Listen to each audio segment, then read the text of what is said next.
Boy, I am pooped. So you've been playing Avengers Academy still?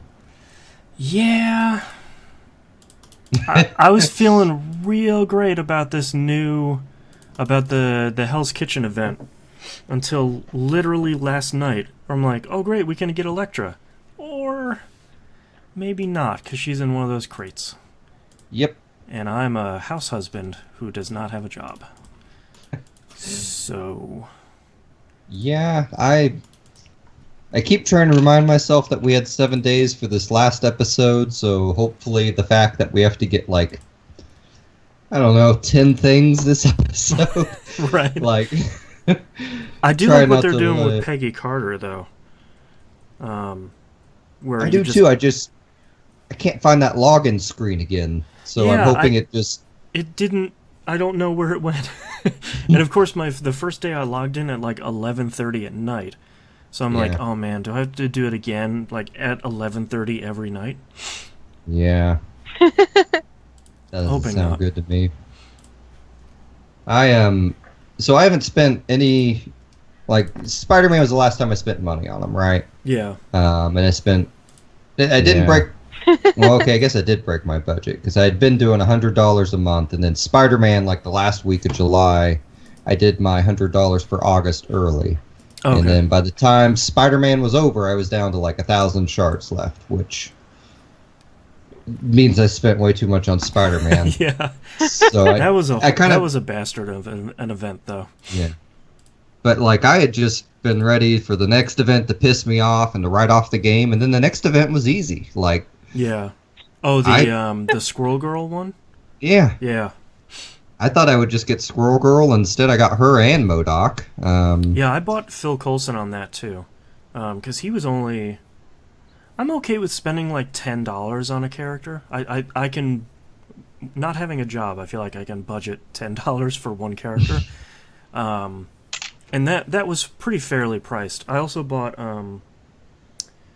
who was a premium character last time? Oh, Jessica Jones. Yeah, I bought her too, which she's been really useful, but $20 for Elektra out of a crate like that, I just I can't justify it. And obviously there's some what's that tautology? There's some selection bias in the subreddit saying everybody's in there complaining because they got it as their last pull.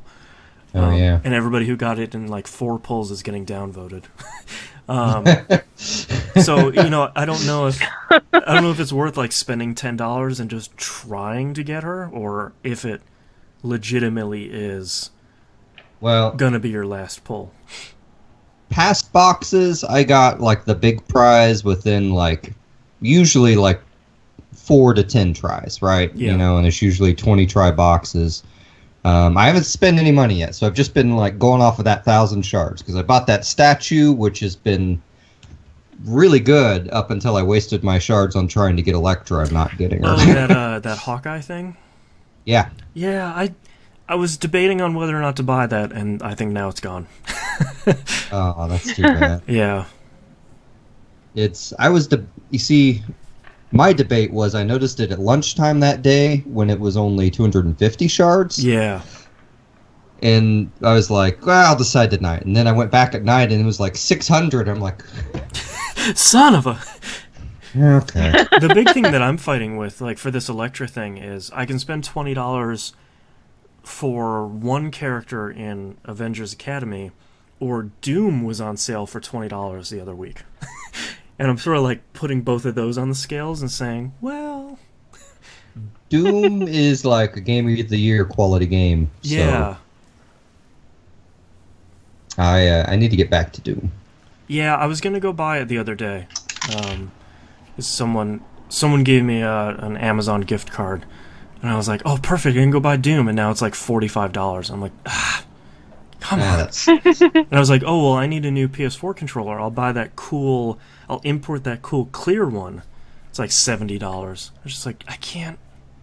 With a new PS4 right around the corner, with a new controller, I don't think I can justify $70 for a controller.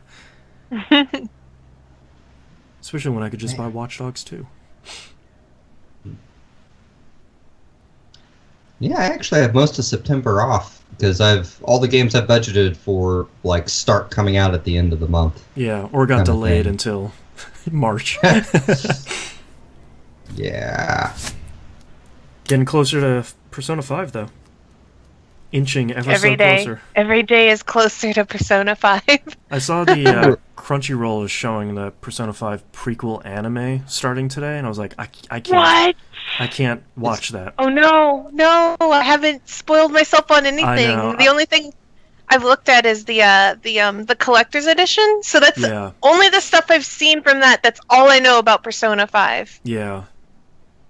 I saw that, and I'm like, I don't know if I want to know that. I feel like I know enough, and I definitely won't spoil it for you, Mina, but like, Okay. I feel like I know enough that I'm interested in it, and I've seen some of the anime, like snippets from the anime cutscenes in the game. But I feel like if I even learn a little bit more, it'll be too much. I keep accidentally learning more, and I don't mean to, and it's my fault because I'm subscribed to the Megaten subreddit, and Oh. Me too. even though I'm not clicking on the posts, I'm still getting their little The posts picture are like- previews Yeah. and the post names, and I've unfollowed anybody who talks about Persona 5. I'm just like, unfollow. No, it's I'll nothing. see you again in February. yeah. Right. And I originally subscribed because I was having trouble getting a pre-order for Tokyo Mirage Sessions. Oh, right. So, and people were posting when the pre-orders were open on Amazon because they would open for like 8 hours and then close again. Right. Not that did me any good since I had to go to GameStop to actually get my pre-order, but whatever. GameStop seems actually like it's pretty good for Atlas pre-orders. You know, they haven't. I was pretty happy. Like the guy said, he was keeping all the special editions of Tokyo Mirage in the back, so the boxes wouldn't get damaged. Nice. And I liked that answer, whether it was truthful or not. It might have been he had just forgotten to open the box. Yeah. I don't know. I've liked the encounters I've had with the GameStop by my house the last few times. I don't get that 20% discount though, so it's hard to justify going there. But oh, this YouTube looks really weird on stream. Okay, hold on. If anyone's watching, Musa and Mina are going to disappear for a second. Boop. All right, let me add them back here. Hopefully we won't have a little weird artifact on the side of the screen. There we go. That's better. Whoop, whoop. Alright, logo can go all the way over there. Okay. That's probably the best it's gonna be. Okay, are you guys ready to kick this thing off? I'm ready. I believe so. Okay. Ooh, excuse me. Alright, let's get started in 3, 2, 1. Welcome back to another episode of Picking Up the Pixels RPG Love. I'm your host, Boston. Joining me, as always, Musum. Hello. And Mina. Hi. Let's just dive right into it. Musum, what have you been playing and hopefully enjoying this past month? So, I beat Tokyo Mirage Sessions. Oh, wow. It took me about 80 hours. They definitely ran out of budget in parts of those games. Because, like, you get, like, you know, anime cutscenes or this or that, like, for so many story beats. And then around Chapter 4, they start trailing off. And then, like you go and you do the final boss, and there's none after the final boss, which is really, really It weird. just turns into Xenogears Disc 2. Yeah, well, yeah. Well, no. I think I like the Xenogears Disc 2 a little bit better than the... Oh no. I guess it's not that the ending is bad, it's just overly bland. Okay. The other thing I discovered, right as I got to the end boss, was evidently there was an arena that I just never went to. Oh, you've never been there? Well, now I have. Yeah. Oh. played through, like, I spent an evening playing through, I think, the medium level, and then started on the easy, and then I was like, I don't think I care this much. I looked up the items, and I'm like, well, you aren't going to get the good ones until you beat it on hard or whatever the other difficulty is. Is there good items in there? There is, so you have the three, the easy, normal, and hard difficulty, and then they have extra hard difficulty. Yeah, the lunatic or whatever it is. And the top prizes from that are all components needed for your character's final weapons. Oh. Curses. Does the hard level give you the components, or? You see, and that's, no. The hard level, No. each tier gives a different thing. All the previous tiers give you accessories. So, and they aren't really great accessories, which is like they're the type of accessory that's like plus 15 to magic and minus 3 to everything else. Like, oh, jeez. yeah, like not necessarily that I want. So something I keep forgetting to mention about this game. The very first time we talked about it, you guys asked me if the skills and the weapons saved, and they don't. You have to write over them. But they added a mechanic later. I don't know if you guys have played anymore, but they added a mechanic later where you can re-level up the weapon again, so you can get those skills again if you want them. So, okay, I have been playing this game. It's like one of 2 games that I played this month. I caught up to where you were last time we talked. I did the 2 bosses. The first boss was Draugr or something. Draugr, I don't remember. It was the big tanky dude. Was that the what's her name's Memories side quest? Memories. Oh, that was a miserable fight. Ooh. Okay, so I hit that thing and it was like a wall. It was like a straight up wall, and I was like, I don't understand how to cross this wall. I think somebody told me, maybe you had mentioned it on the episode about like attack mirrors or something or whatever. Yes. Whoa! I don't know how you could have beaten that without it. So I kind of like grinded maybe a little bit and got 20 levels. There was no difference. Oh, jeez. No difference at all with the 20 levels. Oh, no. Like, so it was like attack mirrors was the only way I could have seen myself winning that. I don't know how you're supposed to win if not using attack mirrors. But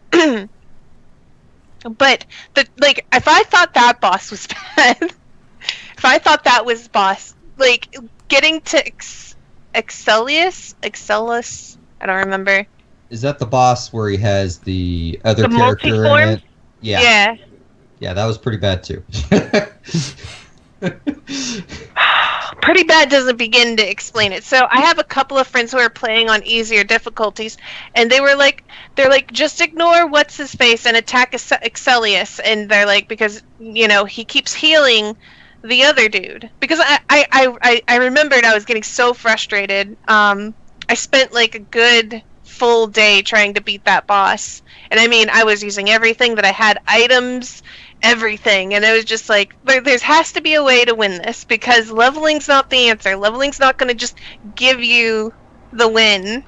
So after like basically burning my tires on this boss, I finally decided, you know what, I'm gonna Google it at this point, because I'm never gonna get past this. I Google it, and I'm getting the same answers, and then I see somebody who said, if you're playing on anything below hard, yes, smashing your face against this will eventually work. And they're like, if you're playing on hard or, higher, you are not going to be able to win this by just smashing your face against this. I was like, this guy understands my problem. Tell me what's the answer. So, not attacking the other dude, I forget what his unit's called. The secondary guy. Because when you attack him, the boss heals the guy. Well, what I didn't realize was when the boss healed the other guy, it took a fraction of his HP off. Oh, yeah. Oh.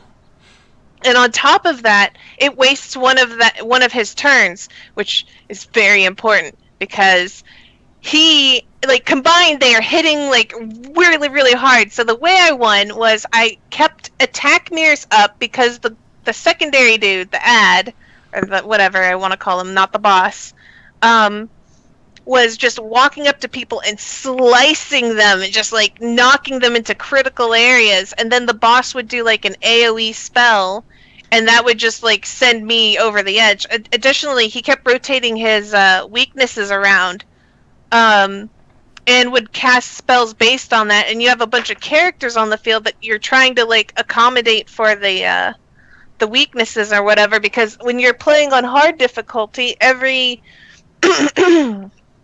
every hit to your weakness is an automatic crit, like, knock, weak, whatever, you lose everything. So it's just kind of like, it's frustrating to, like, get hit at all by anything on hard.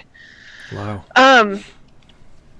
So what I was doing was, instead of, like, attacking the boss at all, I would rush the ad and, like, throw everything I had at him, knock him down into low health, because then the boss would waste a turn to heal him, and then also waste a turn to transform into another, go into a different mode or phase or whatever. And that would be two of his turns taken up, so that way he didn't cast an AoE spell, which left my team to keep up the attack mirrors and just, like, smash my face against the ad. And once he gets into his black form, I don't know what to call it. He has, like, different elements, but when he becomes, like, a fully black, when he gets to half health and starts doing his. Is that what you're talking about? It's not half health. It's actually, well, here's the thing. You push him through phases. Like, if you take on an easier difficulty, if you take long enough, he will automatically change phases on you. If you push his health really, really hard, he will change phases as well. He actually, for me, because of the way I did it, he skipped the final two phases and went straight to black, because I pushed him so hard in his health, which was the only way I was going to win that. Because once you do that,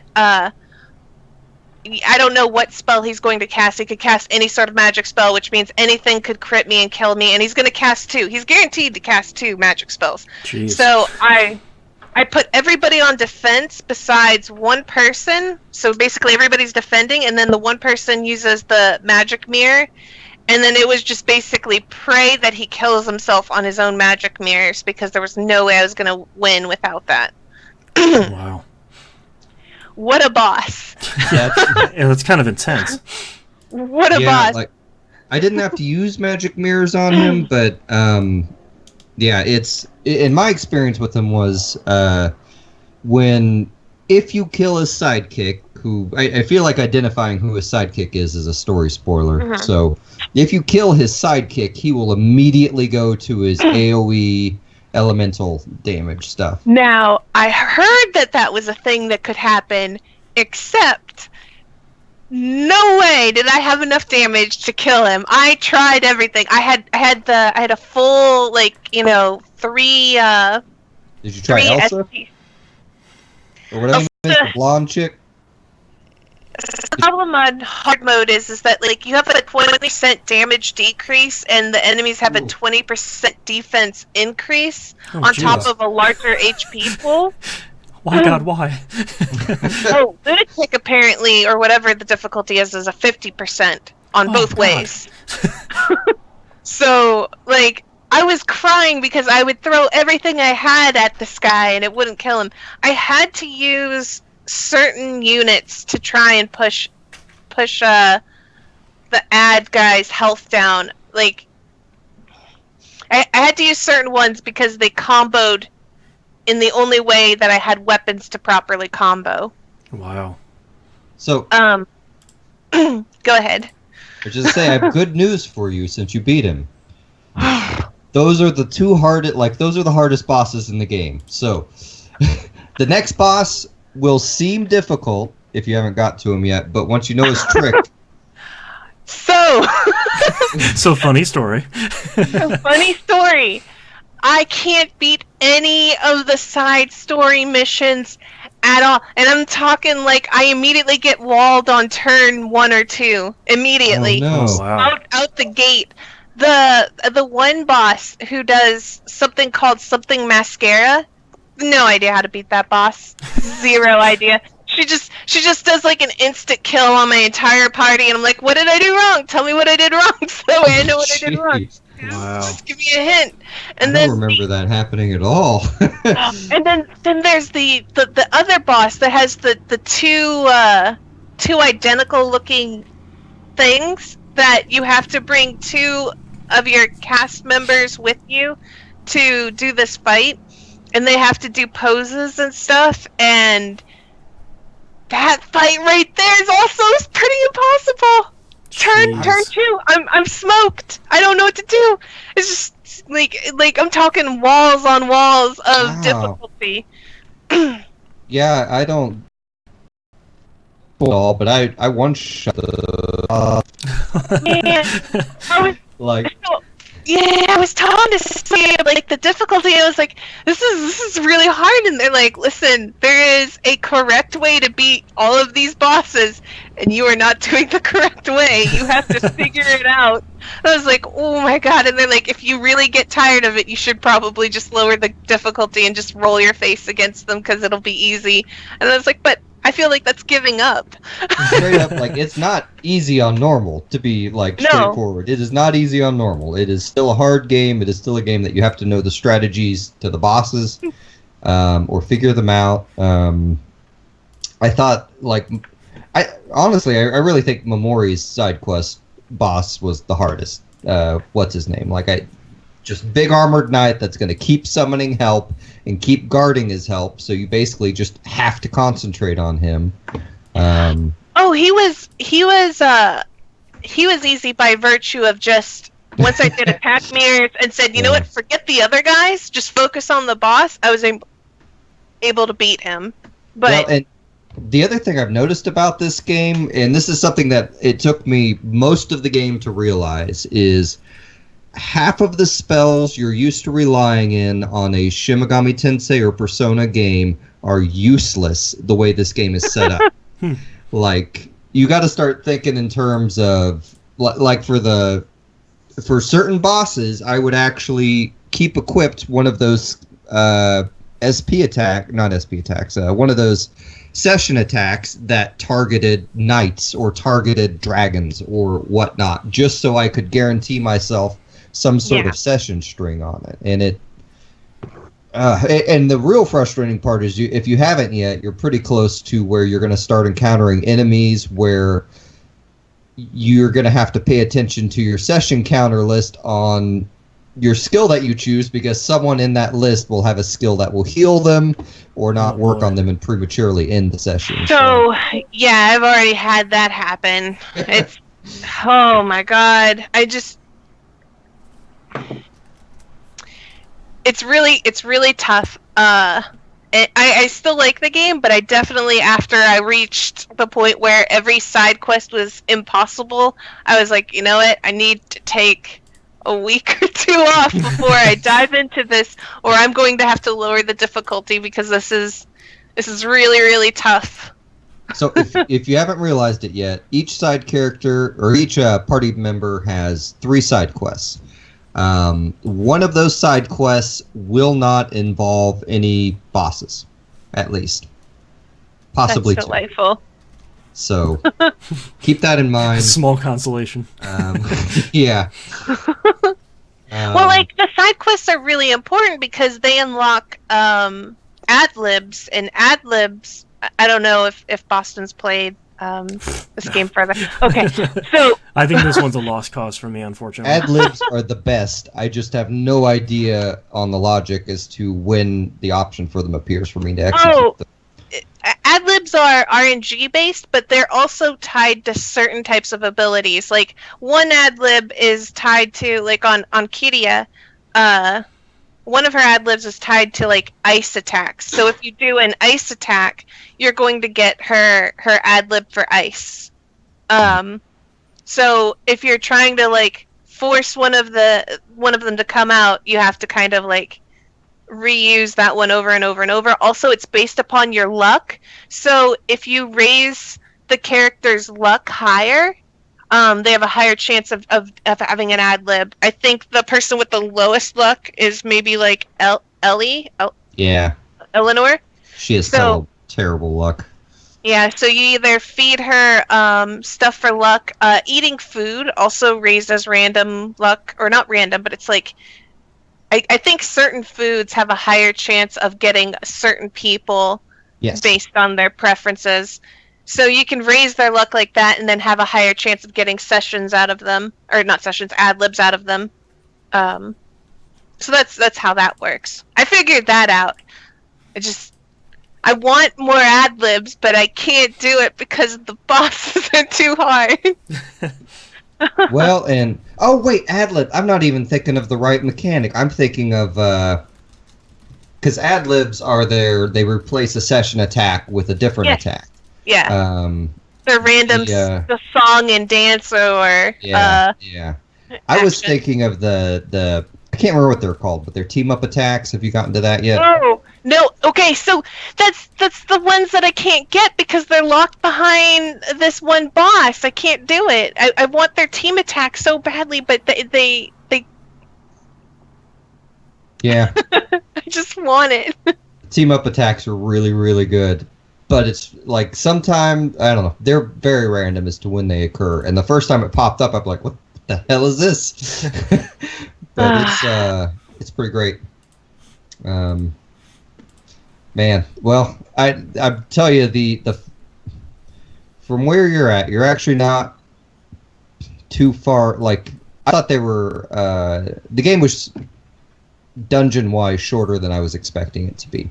Because last turns out, I basically went in and immediately started the last dungeon, like after the last podcast we had. Oh, wow. Oh, really? The last dungeon is incredibly long, and each section, like, they send you through, like, it has a bunch of levels to it, and every level has a different traversal mechanic that you have to deal with. Blah.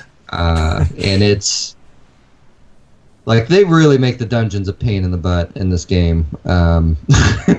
It actually... when I beat the game, I didn't immediately do a save game plus to see what had started. But today I started it up. I'm like, okay, at least for the podcast, I'll figure out what this gives me. And the save game plus...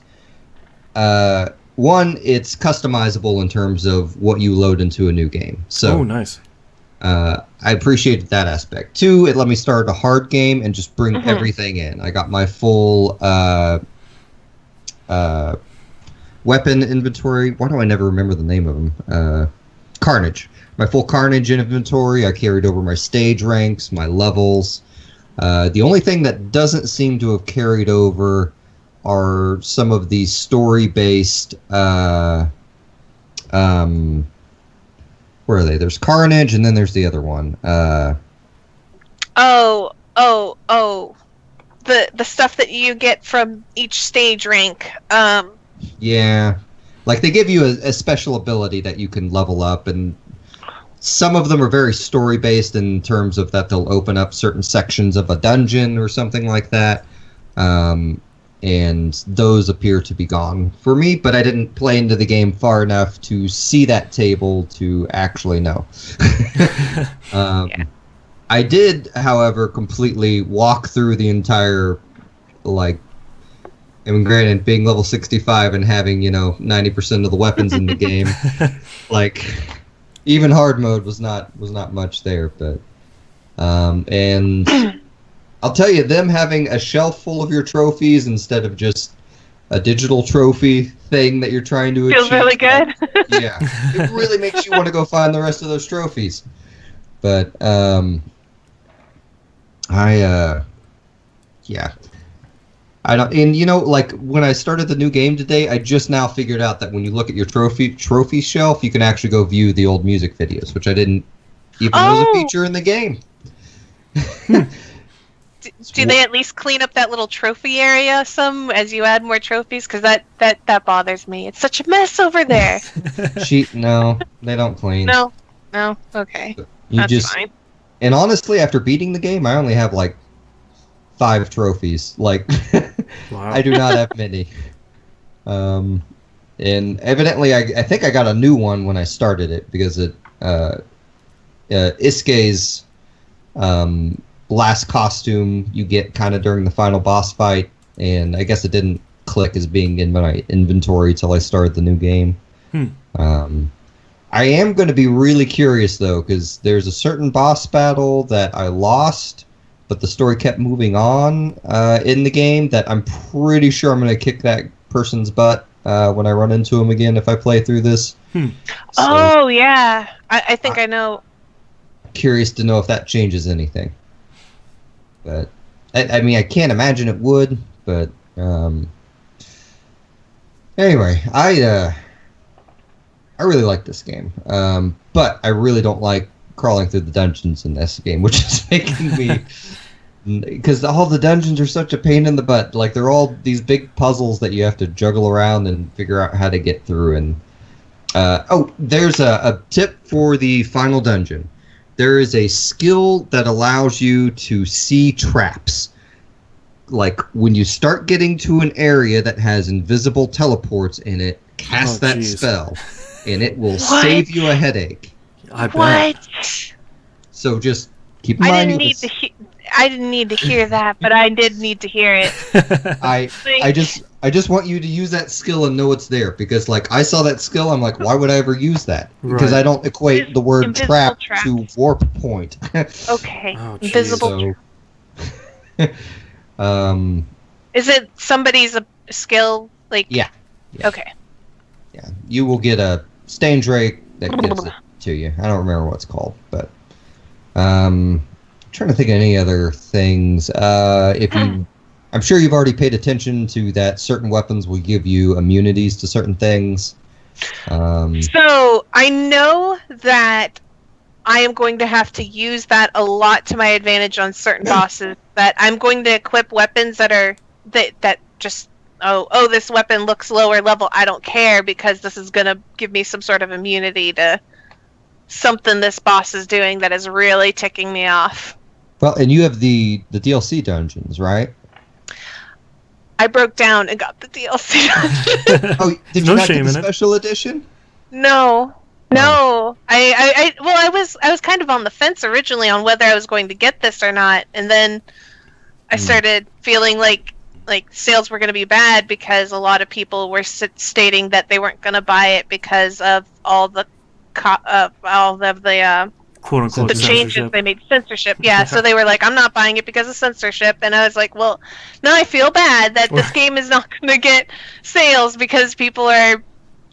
Okay, so I was like, I'm going to have to buy this game. Okay. Well, then I probably would feel worse about... Well, it's good that you got them. I think they're a necessary component of the game, especially since... Well, yeah, because that boss you just got to, that was the dungeon that you just immediately get to the bosses, isn't it? Because that's the TV place where it literally shows you a screen of where to go. Yes, it took me... So I'm not using any sort of guides or whatever, so it took me a minute of basically getting warped back to the entrance and going, why is this happening? Why would you not tell me how I'm supposed to clear this dungeon? Why is this not laid out as this is door number 1, this is door number 2. Why won't you tell me this? And then I figured it out after Gotcha. I did figure it out on my own. It just I may have warped back to the front 9 times before I did. Oh no. Oh, I'm sorry. Like the ones I didn't like. I looked up a few of the boss fights. Most of the dungeons. It seems like there was a dungeon towards the end that I just was like, I don't get this. Like, what am I doing wrong? And then I looked it up and read it, and then it didn't help me. Like the last dungeon has some really confusing areas that are very frustrating, especially if you like. There's an area where you're chasing a certain NPC. And like during the middle of it, I was like, you know what? I'm gonna go get this chest, and that was a mistake. I should have just gone after the NPC and come back later for the chest because I jacked up the whole flow of the dungeon. But I don't know. It's there are some parts like the last dungeon. It's long. It has some parts that will really make you groan.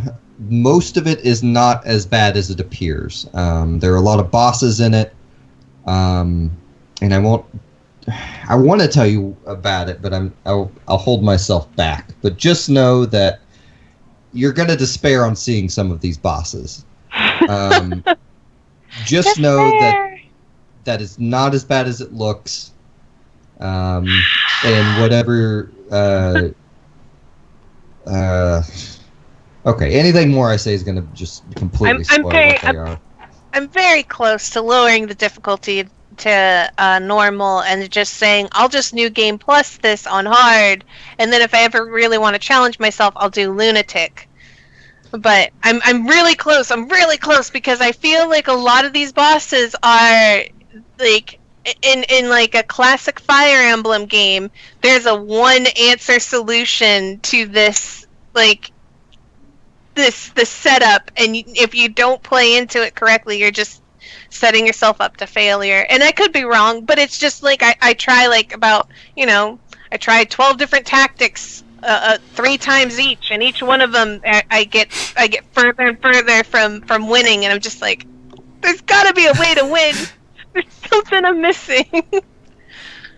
I'm too stubborn to guide it.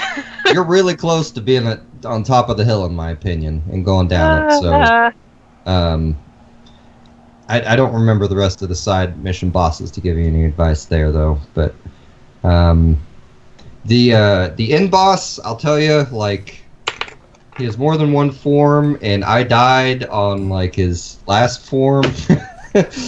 Which is a very frustrating feeling, and like had to go respec my party at that time. As long as it's not as bad as Persona 3's final boss, where it's like, all right, form 15, let's do this, and just like, please, please no, please God stop. That one I used a strategy, pure. I felt really good about that one though, Boston. That Persona 3 final boss felt really good though. I felt really good until I kept getting knocked down by that. Whichever form it was that had a one-shot kill attack. You have to one-shot him! I found that out very quickly. Oh, man. Yeah. So, okay. Well, I hope you stick with it, Mina. And I wish you luck on hard, and I hope that you don't destroy your game disc trying to beat hard. But, I guess continuing on, I played a little bit more Mobius Final Fantasy. I got to Chapter 2 in that game and then discovered that the auto battle is actually really good.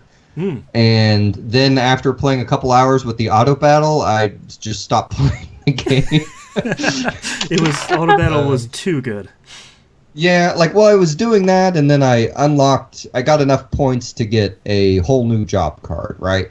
And then it gave me Mage, which is the level up from Apprentice Wizard or whatever it is. I can't remember what it's called. And that really frustrated me. My next class was one I actually already had. You were hoping for a brand new class instead of like the next step?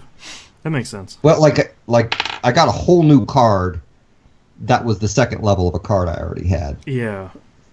So that really frustrated me, and it's taken a really long time to get through that second level of that card too.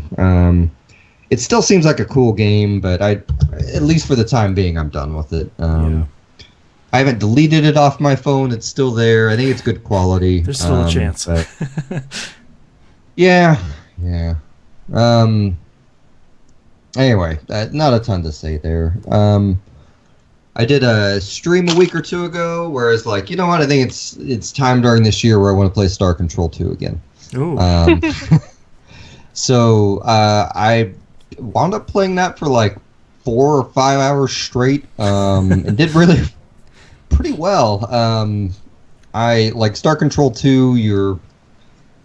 Basically, when No Man's Sky released, I decided I was going to be a hipster troll, and I'm like, I'm going to play the original. Well, I'm going to go worlds play and Star gather Control minerals. 2. But like, I found a couple rainbow planets in it, which gave me enough technology to upgrade a bunch of stuff, and then I found the Erilu, who gave me the super warp technology that let me go to far off places in the galaxy, and got the Shofixi maidens back, which will allow me to bring back the Shofixi race once I find the last male Shofixi. They're a kind of dog, fox-looking people. I know none of these words mean anything to you. I'm just sitting here enjoying it. I don't know. I really like that game. I drank a bunch during that stream, so venture into it at your own risk. Maybe good, maybe bad. I did find the what I like to call the goth race, who's the I didn't write down their names. Oh well. They wear these veils over their head, and they only talk about how depressed they are because they broke some machine they wanted, and like even later on in the game, if you get their machine back, like they'll break it again, and they just always are talking about how much they want to die. I don't know. All the races in here are like kind of one or two note jokes, but they're all pretty endearing for the most part. I went and found the Pakunk, who's a race of bird people. They have very large beaks, and they're basically the Miss Cleos of the universe. They're like, if you visit them at their home world, they're like, "Oh, what's this? Don't tell us. We know what you want. We know what you want. Let's see. It's not an armada of ships. You don't want that." I'm like, "What? No, I do want that." But if anyone is interested in Star Control 2, Star Control 1 and 2 are on sale on GOG.com for $1.49. That is a deal. That is, you cannot beat that price. You can buy 1, 2, and 3 for $2.98. Why not? You know, I've never played 3, but here's the selling point: FMV puppets. Let's do it. I'm sold. Like I don't know. I don't know if I can go back and play 3 or not, but someday I might. If it's only $1, then maybe I'll do that. Why not? Actually, tonight. Yeah. But yeah, Star Control 2 is one of my favorite games. I usually play the Urquan Masters version, which I found out is a remaster of the 3DO version. I don't know what version GOG has, but any version is fine. It's always a good game. Yeah. So, let's see. I picked up Persona Q for a little bit. I finally beat the dating place. I forgot what it was called. That the first dungeon? No, it's the second one. Oh, okay. Another game I have gotten about an hour into and went, yeah, this is really good. All right. Well, and I beat that dungeon, and then I was like, wow, that's a lot of cutscenes. I'm going to watch these later. And then I haven't picked it back up. But so at the end of that dungeon, I didn't realize that's what, like, it's really obvious looking back on it. Like, every, so many steps you'll walk into a room where it asks you a dating question. And what I didn't realize was that the game was preparing to match me up with a character in my party. Who did you get matched up with? Akihiko. Oh, Akihiko Awesome. senpai. So both protagonists they give you are male. So they have the Persona 3 protagonist in the wedding dress and Akihiko in the tux. So amazing. He was carrying you princess style. Cross the threshold. So that was the thing that happened. Like it was like when they teleported me and Akihiko to this one part in the dungeon. I'm like, well, this is worrisome. What are you doing here, buddy? What's happening? Well, it's also like in my head, I'm also going, I haven't leveled up Akihiko at all. Yeah. Please don't make me fight a boss. Oh no. Luckily they don't do that, but it's pretty entertaining. I should play that more. So, let's see. So, for the new stuff I played, The more I play it, the less I feel it's a debatable RPG, but I'm still going to talk about it anyway, and that's Deus Ex: Mankind Divided. I have put probably 5 to 10 hours into it. Nice. I mean, you do gain experience and get points to get better at everything in the game, and it is an RPG in terms of how you interact with the world and environment. So that's always been my argument. I think it's enough of an RPG as like Mass Effect is. You know, it's very, very similar. Yeah. So, as everyone probably knows by now, this takes place in one city, and it very much has a more open world feel because of that. I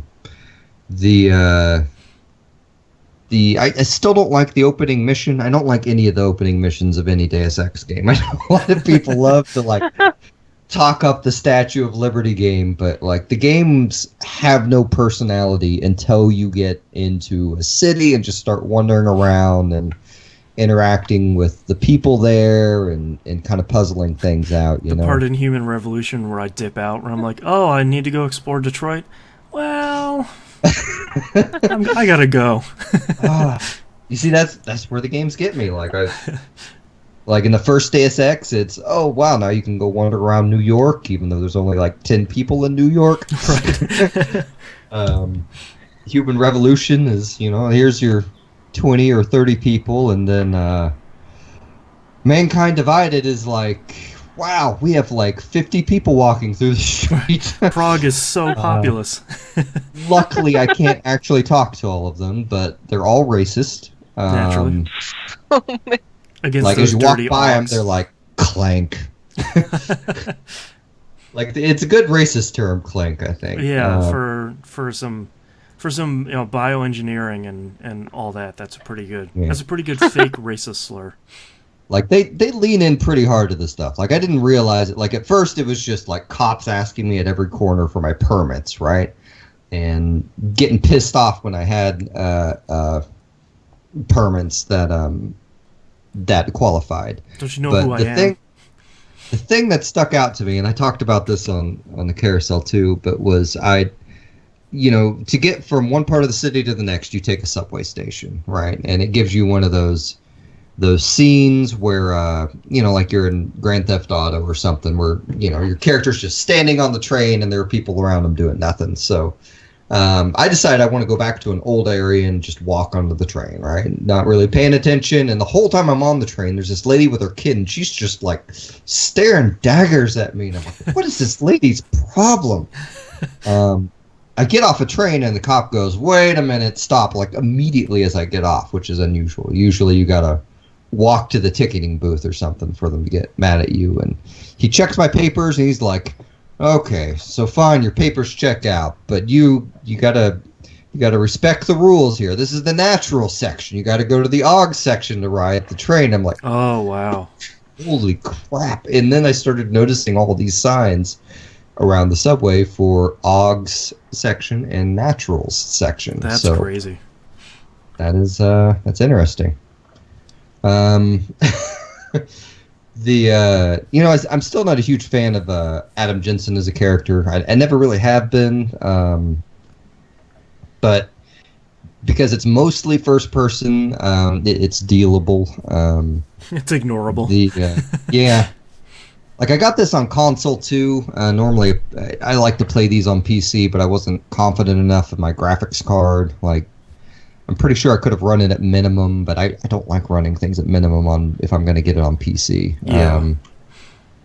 The PS4 version, so it saves pretty quick, which is nice, because this is definitely one of those games where you're going to save and then try something and then reload, Mm-hmm. So the save lasts a few seconds, but the reload lasts like at first I thought it was like maybe 10 seconds, and now it feels like 30 seconds to a minute. And I don't know what the reality of it is, because every time it happens, it just feels longer. The game's punishing you. Yeah. Every time you die, we add 5 seconds. Yeah. So I haven't really, I probably spent like 5 to 10 hours in this game, and I have, aside from the intro mission, I have not done one story mission. I'm just breaking into people's apartments, taking all their stuff, reading all their emails. Yeah, And like a lot of the side missions feel pretty good too. Like one of the missions you run into I guess I'll spoil this mission a little bit, just because I don't think anyone's actually talking about what you do in the game, from what I've heard. So you run into this cop who's like, he won't let you through a place because you don't have the right permit, he says, and it's like this underpass, and it looks real kind of seedy and suspicious. He's like, no, you can get a permit. Just go to this guy and tell him I sent you. So you go and you basically go into an alley and you meet this guy, and he's like, yeah, I'll get you a permit. Real good. Takes about 2 weeks and costs 35,000 credits. And I was like, I don't think so. So I climbed up a building. I shot him with a tranq dart. I shot all the guys that came out after him with a tranq dart. I broke into the building. I found out they're basically keeping the person making their fake permits, like, captive. She gave me a tip-off of a police officer who doesn't like the police officer running this ring. I tell her thinking she's going to go arrest him, and instead she just runs around the corner and starts shooting him. I'm like, so does it count as a no-kill playthrough if I'm, like, did I technically, like, because I caused that. Do I have to pull the trigger? But, like, I don't know. So far, I really like the game. But it's also one of those games that's a little overwhelming in the amount of stuff to hack and explore. And it's also slightly intimidating because I'm not sure what the game's going to lock me out of if I do a story mission. Right. Because, like, when I first got to my apartment in the game, it's like, do you want to call your old boss, or do you want to watch some TV? Like, you pick up the remote, and those are your two options. I'm like, I'll call him later. I'll watch TV. And I watched TV, and then I turned it off, and I'm like, okay, I'll call him. And I picked up the remote, and it didn't give me the option. I'm like, wait, what? So now, like, because of that one instance, I am super paranoid that I'm going to do something in the story that's going to lock me out of something else. Yeah. You're never going to see your boss again. What have you done? Another thing I want to mention, I mentioned this on Twitter, is that the game is, the city of Prague, I think, and your apartment is immersive enough that when I was leaving the apartment, I was like, okay, how do I lock the door? And you can't lock the door, it turns out, but I probably spent 10 or 15 minutes, like, trying to figure it out and Googling, like, why isn't this returning any results? I'm breaking in everywhere. Is no one gonna, like, because they give you, like, a secret weapon stash in it, so, like, I'm thinking, oh, if I don't close this up as I leave, you know. You don't want the super stumbling upon there. I think the problem is, because the other games had that same thing in it, too, just they didn't have as many NPCs wandering around the city. Right. And I think it's just been too long since I played a Deus Ex game. But I really like the game. I think people should check it out. I think if you like just an open world kind of thing that you can wander around, where, like, the side missions more feel like they're evolving rather than presenting, like, I think they do a good job on, you know, how occasionally you'll play a game, you'll do a side mission, and side mission is kill all the humans or kill all the elves or something like that, you know. In this, I think they do a really good job in terms of, oh, you thought you were going to get the save everyone result, but it turns out in a pinch we can only do this for one person. How do you want to do this? I know it sucks, but we got to pick one. Like, I feel more like I am responding to the immediate stress of the situation, the immediate, like, you know, time of the conversation I'm in, rather than trying to plot out the course of a war or something like that. Oh, nice. I feel like I'm just being, like, passive aggressive towards Witcher as I'm talking. Witcher 1 is, like, is kind of what I'm alluding to, but, like, it's not the only one that does it. Like, almost every single RPG is something like that in it, you know. But as for the main story, I have no idea how it is, because I literally walked in the headquarters. I'm like, you know, I'm going to come back here later. This place is big. There's a lot of stuff to hack. I'd rather break into this. Like, there's literally 16 apartments in this one area, and I got to get in them all. So, but anyway, and I have Pokemon Go written on my list, but I do not remember a thing that I did in that game. So, we'll just move on, and I'll pass the buck to you, Mina. Okay, well, we talked about Tokyo Mirage Sessions. I played a lot of games this month that don't qualify as RPGs, and I still kind of question if this last one does. I played more Brave Exvius because Boston got me hooked on it. Mwahaha. And in true gacha style, if I'm having a great time because I am having the best luck a free to play player could possibly have dreamed of. Pretty much, if you were to look at my unit list, you would think that I have spent money, and I haven't. And that's like, this depresses a lot of people who look at my unit list. I most recently got two Barts, Nice. and that's exciting because he gets like the multi-hit attack, and he's really good. He's really good. I got 3 Zidanes. And so like the way this game works is they have like a trust mastery thing where you might get like a sliver of a percent or something to acquire each unit's special thing, and Zidane's special thing is dual wield, which allows it's as good as you think. It lets your other characters equip a second weapon. So I got 3 of him, and he's like one of the best units to do that thing with. Today I got Leo. Yesterday I got Locke. Jeez. I got another Warrior of Light, so now I have 2 of them. I got another Furion. But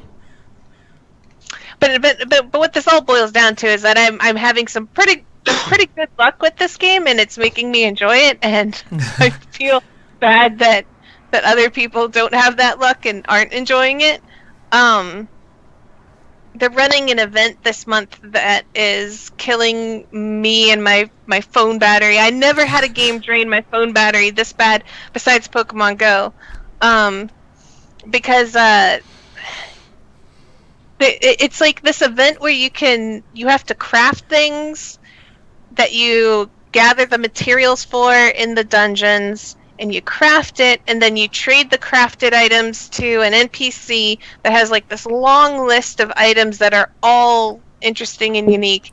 And I may be setting alarms and stopwatches and stuff to be like, okay, come on, we gotta collect this stuff right now, and I may be like working my sleep schedule around it.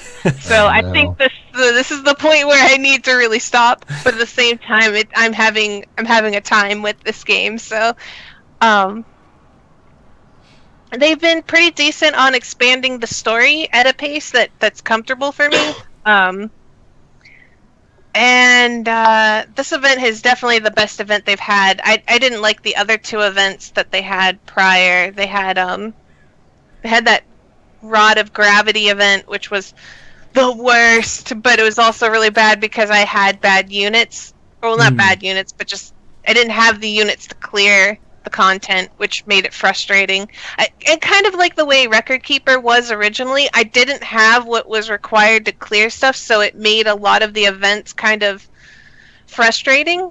Right. Whereas like now Record Keeper has like an abundance of so many different characters and so many characters for each zone that get bonuses that you can kind of just cobble together a team and get pretty far on little to nothing. So I've gotten to the point now where the content in Brave Exvius is beneath me and I can do it. Right. So that's exciting. Other than that, I haven't played anything considered an RPG. So Boston? I have been playing way more Destiny than is really considered healthy. For anybody that isn't playing Destiny, or maybe hasn't played it since early year one when it was not great. At the end of the first 2 years of Destiny, Bungie has put out something they call Moments of Triumph. In year one, it was very much like, go beat both of the raids on hard, go beat Prison of Elders on level 35, finish all the story missions, play some Crucible, stuff like that. For year two, it's very much the same. I did the majority of it by the time the book for year two came out. I had to go do Prison of Elders level 42, which was fine. But the majority of what I've been doing over the last couple of weeks is the King's Fall raid. I've been running that a lot. There have been most weeks I'm running it 2 or 3 times a week, and it is very mechanically demanding. Each person has a job. You have to do your job. If you don't do your job, everyone wipes. It's a lot more punishing than Crota's End or Vault of Glass really ever were, which is kind of a bummer, especially when you have to... The only way you get... so in year two in the expansion, there were all these calcified fragments around, these little collectibles in the game. There's 50 of them. The last 3 of them come from doing specific challenges in the raid, and there's 1 challenge a week. And I won't go into what they are because it's very specifically taking a boss fight in the raid and doing something mechanically that maybe you wouldn't normally do. They're not very hard. It's just the middle one is hard, but the first and last ones aren't very hard. But that's the majority of what I've been doing, is getting into a group, trying to see if we can do it, failing, and then trying it again with another group. Start on Tuesday. I should be done, which will be a really great feeling, because I'm very nearly at the point where I'm pretty burnt out. I do have to give huge props to a website. It's the100.io. I know a lot of people like Destiny LFG or the Destiny LFG subreddit or sites like that. What I really like about the 100 is you can go in and you sign up and you add your character, and then basically you search for games that start at a specific time, and then you and a bunch of other people are scheduling your game at that time. So it's very... a lot of these other sites are, hey, I want to run this thing right now. Who's looking for a group? Who's looking for more? I'll hop in right now. And in the best case scenario, you would find a group pretty quickly and then be able to do it. But what I like instead is, like, I have a game scheduled for 9 p.m. on Tuesday to do the challenge mode for next week. And what's really great about that is I know the 5 other people also have that on their calendar, and come 9 o'clock, we're just going to start at or around that time. So it's not, Tuesday at 9 o'clock, I'm like, oh, I have a little bit of time to play. Let's go try and find a group and spend 2 hours going to do that. So I've been using that to go through and run all this stuff, and not only has it been great, but every single person that I've met on that site has been really, really great. We played a hard mode run last week, I think it was, maybe a week and a half ago. It was myself and another lady were the youngest. The 3 of the other people in the group were in their 50s, and one person was 75 years old. And it was awesome. That was the chillest group I've ever run with. We were doing terribly, and none of us were on top of our game, and everybody was having a great time, because one of the things I like about that group, about that site, is it seems like the majority of people that are on there are really chill and really understanding that the content that we're going through is really, really hard. and you're going to wipe, and that's okay. And I really like groups that go in with that mindset, because it makes it really easy when you do wipe, that you don't have somebody barking in and be like, who screwed that up? Who did that? Who do I blame? So it's really, really great. I can't recommend that site enough. It has increased my enjoyment of Destiny a lot, and I think in year 3, when Rise of Iron comes out now in a little over 2 weeks, and the new raid comes out a couple days after the expansion comes out, I think that will enable me to find groups to do that stuff way earlier, instead of rushing to do it at the last moment, because that's maybe a little more stressful than I was really looking to do. But I gotta say, I've been playing Destiny for probably about 2 years straight at this point. Most days I play it at least for a little bit every day, and it keeps getting better and better. I have to say, I'm hoping that Rise of Iron is going to be really good. We'll talk about it. I'll talk about it next month. But if it is, I have to say the Destiny collection that's coming out alongside Rise of Iron, which is everything from year 1 and year 2 for only $60. Destiny is a way different and much, much better game than it was at launch. I was thinking about it the other day, and I kind of liken it to Diablo 3, where when Diablo 3 came out, it was fine. The Real Money Auction House kind of pooched up some stuff. But when they revamped it, it got way better, and they've continued to improve it over time. And that's very much what Destiny has done. Year 1 of Destiny was really rough. And especially if people joined during vanilla and played only for maybe the first couple months, it's such a different game now, and it's so much better. I can't recommend enough to at least trying to go back and check it out. And the only other game I've been playing this last month that's an RPG is Witcher 3 Blood and Wine, that expansion. I played it a little bit at the beginning of this month, and I played it for a couple hours this past week, mostly because I thought, well, hey, I can't talk about just Destiny.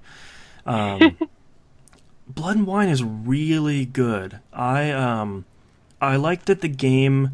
One of my complaints about Hearts of Stone was that it didn't really take you anywhere new on the map. And Blood and Wine takes you to just such a completely different... It takes you to a completely different landmass, but it looks so much different than Witcher 3 did. When you look at Witcher 3, the beginning area kind of looks like the Skellige Isles, and it all looks very much Witcher 3. This new area is... it has like sunflowers everywhere. It has a brighter color palette. There's mountains and this giant castle off in the distance the whole time, and it feels almost like it's like a fairy tale or a storybook. It feels so much different that it's kind of refreshing from where The Witcher 3 was almost a little bit oppressive at times. Witcher 3 is a really great game. But I like the change of scenery a little bit. The last thing I did in this was I did some monster hunts as part of the main story, but I got the deed and keys to a winery, and it's very much like Assassin's Creed Black Flag, where I now have this giant sprawling estate that I can put a bunch of money into and improve, and it seems like I'll get something out of it as I continue to improve my new winery estate. That might also be a morgue, but that's no big deal. Should be fine. But yeah, Witcher 3, this expansion I think was like $20 or $30, and if you go through the main storyline, it's 30 hours. If you don't, it's probably more like 60 or 70. I gotta say, that's pretty incredible on the back of Witcher 3, which is I think my first playthrough, I only played through once. I think my original playthrough, which I didn't come nearly close to clearing everything, was a little over 90 hours. So if you're really looking for something that gives you a lot of bang for your buck, Witcher 3 Wild Hunt is a great buy. 2 thumbs up. But that's all I've been playing this past month, so let's take a break. Musum looks like he's ready to go. Oh, I don't... Well, I realized, like, halfway through, I'm like, oh yeah, I played Skyrim too. Do I want to interrupt them to talk about Skyrim? Oh, yeah. No, I remember I'd Monster have to... Hunter. I'd have to tell No. about the damn story about Skyrim, and I keep doing light profanity. I'm sorry, Boston. I don't think I said anything you That's have to okay. bleep out, but... No, you're good. If What? you say anything, I will just write it down on my little notebook here. Most people don't get to see my notebook, but write it down on my notebook. I would just say Notebook at of profanity. this number, and then just say, and I will clean it up in post. I was close a couple times. If I'm saying hell and pissed, like I did, that usually means my brain is in cussing mode. It's in cussing So it's- and cleanup mode. Yeah, so it's kind of surprising I didn't actually slip with one of the ones that you would have bleeped. I normally don't cuss, but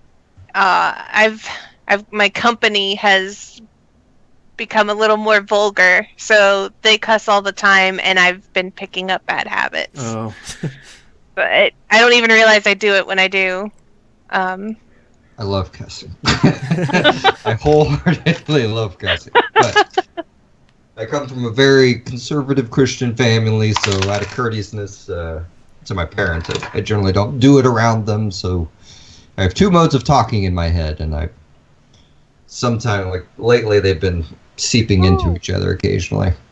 I've heard people say that before, and as someone who didn't have parents who cared about that, I don't have that on-off switch. I wish I did, though, because it sounds so amazing when people are like, yeah, you just turn on the switch that says no cussing because you're near your parents and it works. And it's like, don't have that. Wish I did. yeah, it's a real learned skill. I'm running into a bug in Avengers Academy that's driving me insane. Uh-oh, what is it? Oh no. I can't train Daredevil's combat skill. It's not showing up in the list. Really?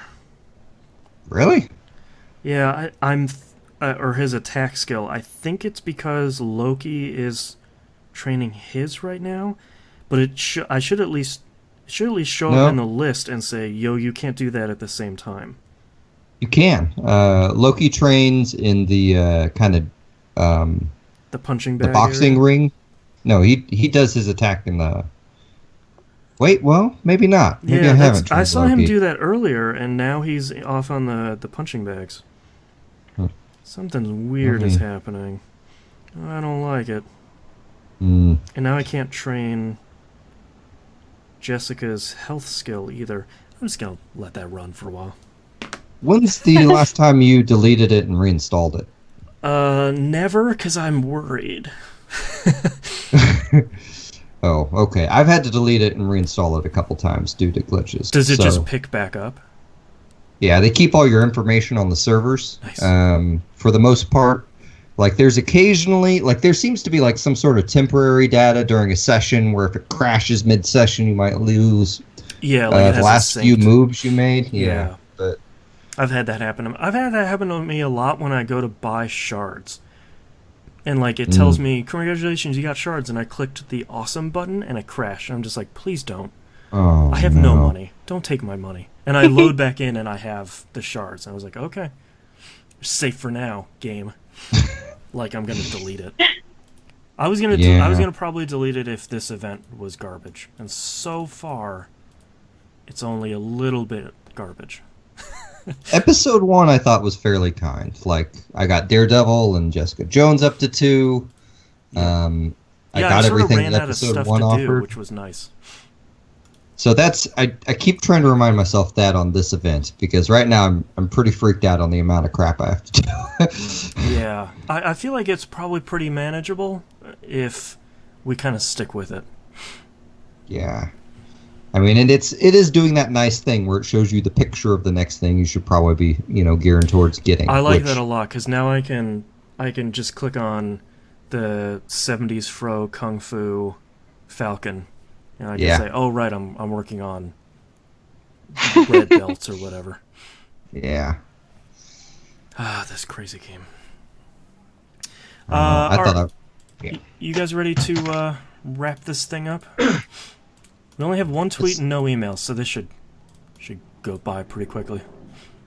Oh, I should probably open up news stories. Yeah, I was about to say, this list looks pretty big to me, Boston.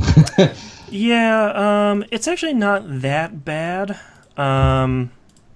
Mina, do you want to talk about the upcoming Final Fantasy 14 patch? Is a lot of that interesting, or is it just kind of more stuff? I have it here in the list. Hold on. Patch 3.4. There's some parts of it that's interesting. I could bring up a little bit of it. Okay. The parts that I find interesting, anyways. Yeah, I feel like we don't talk about 14 as much, and it's kind of. I play it all beloved. the time. Yeah. I don't know. Like, sometimes I'm just like, I played the MMO. I don't know what to talk about. I'm still doing that. Yeah, it's like me with Destiny. Where it's like, I play it every day. I'm still doing it. I'm grinding. It's like Diablo 3. I'm still getting loot. I'm doing the same thing. Musim, hopefully I'll see you on Destiny again someday. It's not even installed right now. I don't know. Musim, my heart. I know. It's so funny because it's like me and one other dude are always playing it. I'm right now. I'm pretty bitter towards online games because I realized like the last 2 years, I have beaten because I keep lists of the games I beat each year. Right. And last year I beat like 5 games. Oh yeah. And like the year before I beat like 4 or 5 too. And like it's always this like year, those games plus Warframe. Yeah. Like this year, because I've stopped playing Warframe and I've stopped playing Destiny, I've beaten like 15 games. Like it's very clear, like causality. Yeah. Like I really like I'm probably gonna jump back into Warframe soon because they have added just a fuck ton of content. But according to Steam, it's been since April 1st since I played it last. Wow. So. Well, that's kind of the way to do it, because then you're like, look at all this stuff, and you can do it all once, and be like, that was great. All right, back to something else. Yeah. Yeah. Yeah. We'll see if it plays out that way. Cause fingers crossed. I don't know. Like they appear to have just released a metric ton of content. Like you can get cats in the game now, and there's like new places in the ship. Yeah. Hold on, I gotta install Warframe. Cats! I care about this immensely now. Me too. They call them kavats, so they're big space cat things. But. Amazing. See, that's the thing that is so attractive to me for Destiny right now is I'm not working anymore, so I'm going to be a stay-at-home dad, so Destiny is now free, because I bought it once. That's really attractive. I can see that, yeah. Yeah. If only I could pause it. Man, yeah, I don't... Yeah. I'll be curious to wonder how your next... Because, like, 2017 looks like it is going to be a nightmare trying to keep up with these games. Because, at the beginning of the year, like, Torment, Tides of Numenera comes out, Persona 5 comes out, Mass Effect Andromeda comes out. I forgot about that crap. Then, what was the other one? There was a non-RPG that I was cared about. It was the Robot Dinosaur Hunter one. That game comes out. Horizon Zero Dawn. Yeah. Yeah, I'm very excited about that one. Like, and I feel like they keep pushing games back into this, like, release window, and I'm the like... Deadly March. Let's be real here. Like, that Mass Effect's going to be at least 30 hours, hopefully, and Persona is going to be like 100 hours. Probably. And, like, I finally got sold on Tyranny that, like, Obsidian's working on. Like, Polygon's article they wrote. Evil character? Yeah. Yeah, that seems pretty cool. Like, I'm now excited that I know for the new Zelda. I'm so excited for it. When is that coming out? Early next year. Okay. Ooh, boy. I need to triple check it because I remember someone was like, I don't know if I'm going to play Persona or Zelda, and I was like, that's an easy choice. If all these games come out before that March, quarter deadline, like, that is not going to be physically possible for me to do. That's good for But- me now that I don't have disposable income, as I can say, all right, my one game for the quarter is going to be Persona 5 because it has a cat in your party. So for multiple reasons, I'm Oh wait, is sold. it a cat? I Yeah. couldn't tell. So like the plush doll in the collector's edition, I looked at it and I was like, that could be a cat, a fox, or a dog. I can't decide what this plush is. Yeah, let me look at. I think it's Morgana. Yeah, its name was Morgana. Yep. I remember looking at that. Yeah, and, it's a cat, and that cat has Okay. a really cool voice. I have no idea what it sounds like, but I looked in like the collector's edition has like the school bag, the cat plush. It has a bunch of cool stuff. I think it's still ever pre-ordered. The Take Your Heart Premium Edition. Take my Hardcover heart, art because it's book, on- which is great. It's on Valentine's Day. I know. That's why it's the Take My Heart. Steelbook with the game. I love Steelbooks. I love steelbooks Soundtrack too. CD. Yeah, It's that's going to be pretty cool. amazing. I forgot to talk about Moon Hunters too. I played the PS3. I remembered about Final Fantasy Tactics War of the Lions while we were sitting here. I was like, War oh, of that's the right, I Lions did is play so that. good. If only it didn't have that spell slowdown. That would be the one I would recommend. I have the one on my phone, so that way I like Oh, nice. I passively play it and walk around and God, I really wanted to check out I Am Setsuna too. I don't know where I'm gonna find the time. Yeah, like that's my problem. I really want to play that, but it's $40 download only, and I don't know where I'm gonna fit that in. I gotta play. Like I right gotta now- play more stuff. I'm thinking it's now September, so I'm thinking about top 10 lists already, and Yeah. thinking, oh god, I gotta play more things. What have I played in 2016? Well, I'll tell you, you can beat Firewatch real quick if you get that. We already did that when it came out. Oh, okay. Already beat Firewatch. Already beat Oxenfree, which if you haven't played that, that's incredible. If you liked Firewatch, play Oxenfree. Okay. What platform's that on? Is that the Xbox One It's game? now out on PS4 and PC as well. Boston. Yes. Lower the difficulty of Tokyo Mirage Sessions to easy and just beat it. Lower it to That's easy not and a- just That's beat not it. a bad idea. Run through it and beat it. Yeah. Okay. As much as I want you to do that, it's probably still going to take you 50 hours or 60 hours. That's okay. I will got- mention, though, It'll be got time. cutscenes. I don't have a job, so I have time. straight up, like, the good ending for that game is, like, because they say, like, you got to do all the character side quests to get the good ending. And I read up on it, and evidently the only difference is the after credits scene you get. And the after credits scene you get is worthless. It is So it's not fine. the prize I wanted. Yeah. If anybody So- watching hasn't played Oxenfree yet, since we're talking about it, it's a modern point-and-click adventure game with horror elements, and it's really good. I'm hoping, like, right now, like, one of my big issues is kind of monetary constraints. Right. But we're about to do a refinance on the house, and We just did we're that. kind of in the middle of it, so, you know, it could still tank in terms of what we want to do with it. But Yeah. it goes through. It may take still a few months after that for, like, our money stuff to balance out, but we'll be in a way better financial place. So Yeah, we just did that too, and the amount of money we're going to save every month is considerable. yeah, and after this, I'm never going to use a credit card again unless someone is dying. Like, You have yeah. your credit card out, and you're like, oh, I don't know. What's the chances that they're going to die? Is it like 50-50? So I don't know. Yeah. Oh. But I don't know. I got a plan. I just got to stick to it. Yep. Good. Oxenfree's only like $20. Yeah, it's worth it. They just added a bunch of stuff in there. I think they just added a new game plus mode too, which is interesting.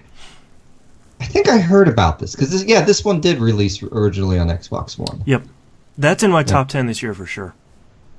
Pretty high up there, honestly. I'd have to look at my list to even see what the heck I've.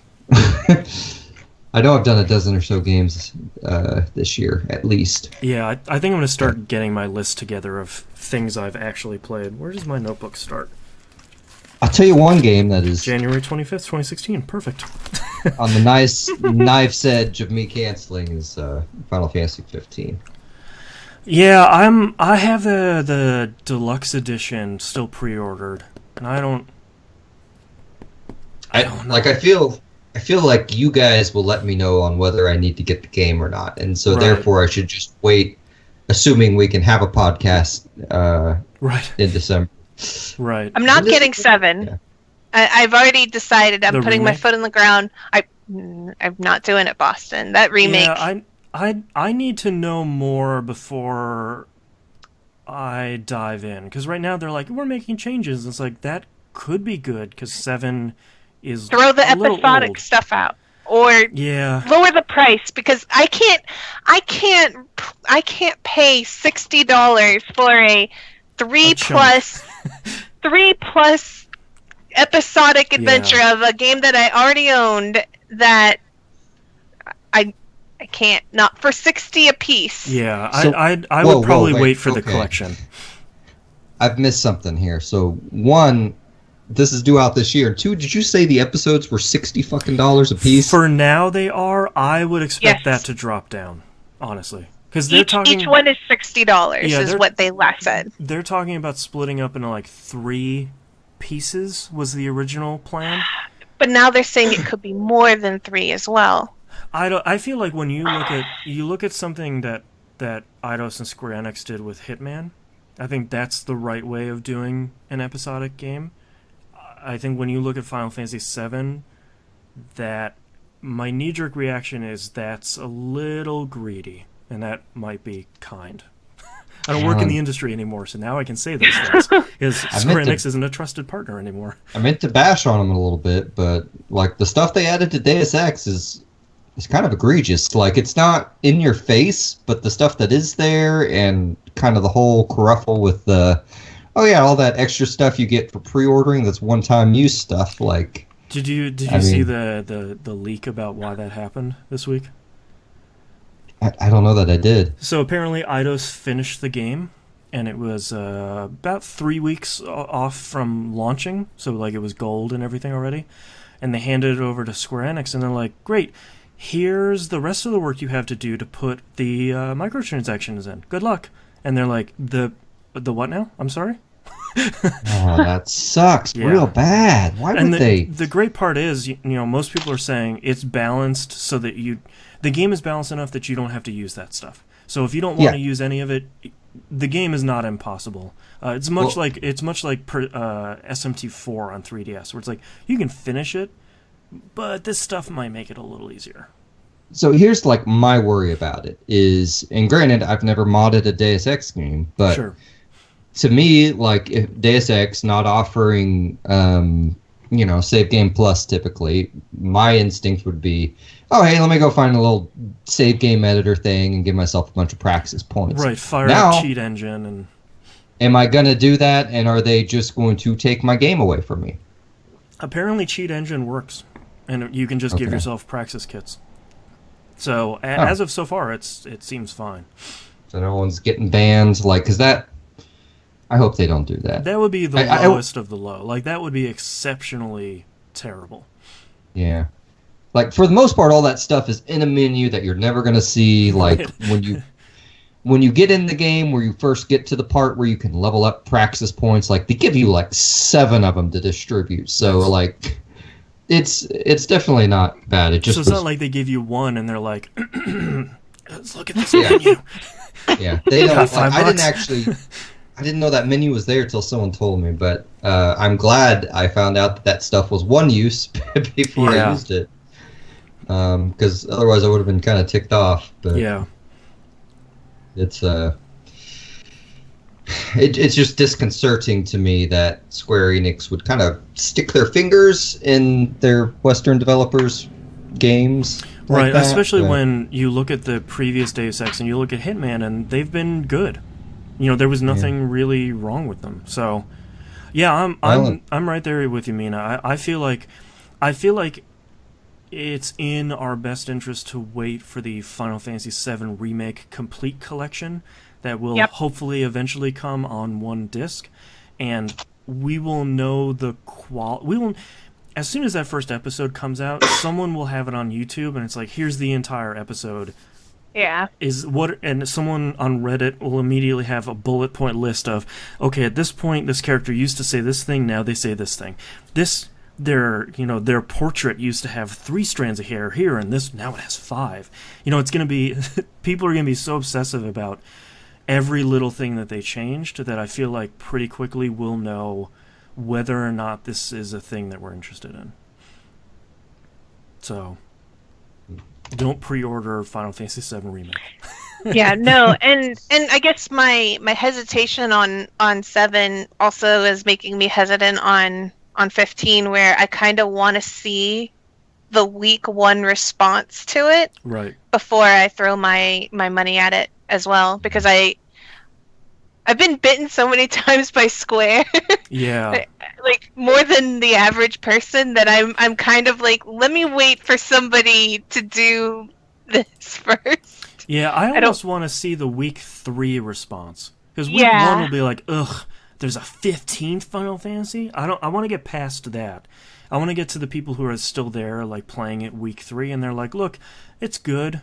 This stuff is fine. At this point, the game gets a little crappy, but I want to hear, like, is the game good all the way through, and is the ending okay? I don't want to get spoiled, but is it worth the time? Right. I have plenty of time. I think of the part that breaks me is someone's like, yeah, they finally added that like fanfic thing where you can kill Tifa instead of Right. No. All right, well, are you guys ready to wrap this thing up? Yeah. Yeah, let's do it. All right, starting in 3, 2, 1. Let's talk RPG releases for September 2016. The Witcher 3 Wild Hunt Complete Edition, out now on PS4 and Xbox One. Just a couple of minutes ago, I was talking up Witcher 3, and this is only $50 and comes with the game and both DLC packs. That's a lot of gameplay. So if you're looking to hunker down with a good RPG for the winter, you could do a lot worse than Witcher 3. So, Legend of Heroes Trails of Cold Steel 2 coming out for PS3 and PS Vita on the 6th. I feel like Xseed is kind of putting these games out at a breakneck speed, which is really great. I just need to play the first Trails in the Sky game more than the first hour and be like, this seems really good, I'll get back to this. Nope. I should probably stop doing that.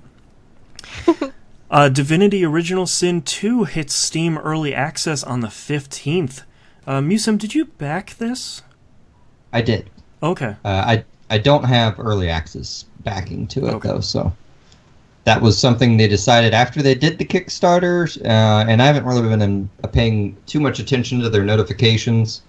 I think on this one I just did it on the bottom tier to get the game, like Toss 15 like or 20 bucks or something. Yeah. I like the previous one. I like Chris Aveline. My understanding on the way their writing staff works is each staff gets a player character. Oh, interesting. So I'll be definitely curious to see what his character in the game is. But it's to me it sounds like they're making all the right moves. They're making it even more of a co-op experience, which the co-op in the first game I thought was great. Yeah. As long as you and your co-op body, like to read. Right. How much do you like reading books? Yeah. But I don't know. I look forward to this game. I'm not a big fan of playing things early access, especially like an RPG like this, where I'll get in there and like with Wasteland 2, it was, I'm in here and it wants me to do stealth, and I can't do stealth because they haven't enabled that, so that defeats this entire path that I want to go on in this dungeon. So, and then they even, in Wasteland 2, they wound up removing stealth entirely from the game. So, jeez. I kind of would rather just these big open RPGs. I'd rather just play them once, And why would you want to play the first 20 hours of game and then replay it on release, Right. Dragon Quest VII Fragments of the Forgotten Past come out on 3DS on the 16th.